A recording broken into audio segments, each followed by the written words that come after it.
ఇక సింగరేణి కార్మికులకు దసరా బోనస్ అయితే డిప్యూటీ సీఎం బట్టి విక్రమార్క ప్రకటిస్తున్నారు. లైవ్ లో చూద్దాం.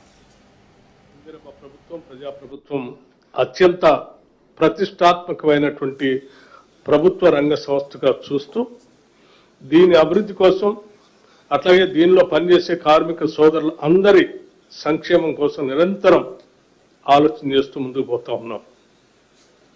అందులో భాగంగానే సింగరేణి కార్మికులకి ఉచిత విద్యుత్ ఇస్తా ఉన్నాం. సింగరేణి కార్మికులకి ఉచిత నివాస గృహాల కేటాయింపు కూడా చేస్తూ ఉన్నాం.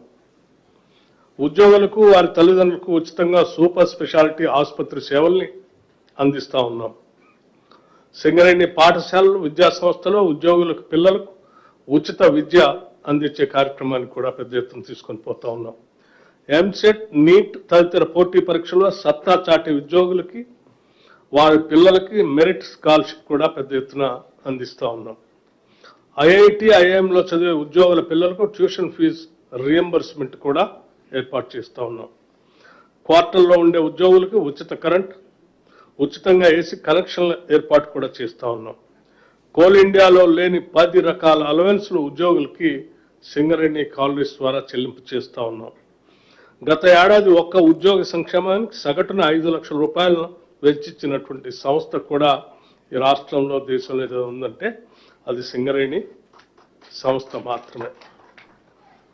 ఇటువంటి సింగరేణి సంస్థకి సుదీర్ఘమైన చరిత్ర కలిగిన సింగరేణి సంస్థకి ఈరోజు పెద్ద ఎత్తున దీని ఉత్పత్తికి దీని అభివృద్ధికి దోహదపడుతున్నటువంటి కార్మిక సంక్షేమాన్ని కూడా దృష్టిలో పెట్టుకొని రాష్ట్ర ప్రభుత్వం సింగరేణి సంస్థ కలిసి ఈరోజు కార్మికుల కోసం పెద్ద ఎత్తున లాభాలని పంచేటువంటి అనౌన్స్మెంట్ కూడా మీ అందరి సమక్షంలో ఈరోజు అనౌన్స్ చేస్తూ ఉన్నాం.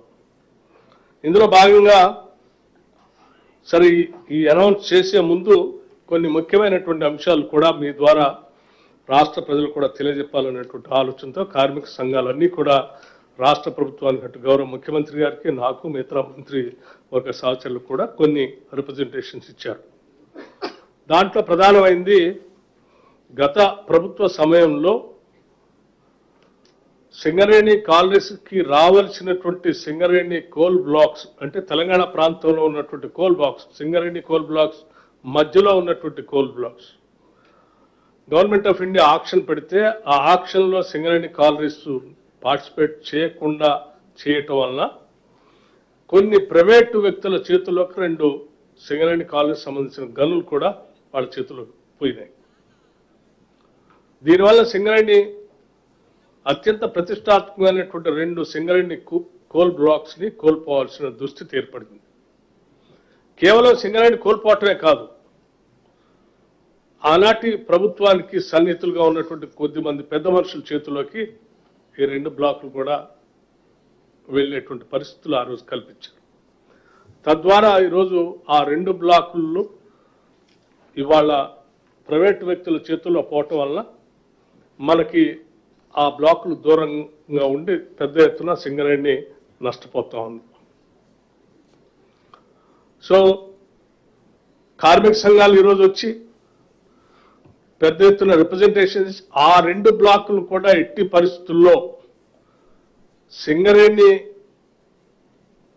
లోకి వచ్చేటట్టుగా ప్రయత్నం చేసి ప్రభుత్వం వాటిని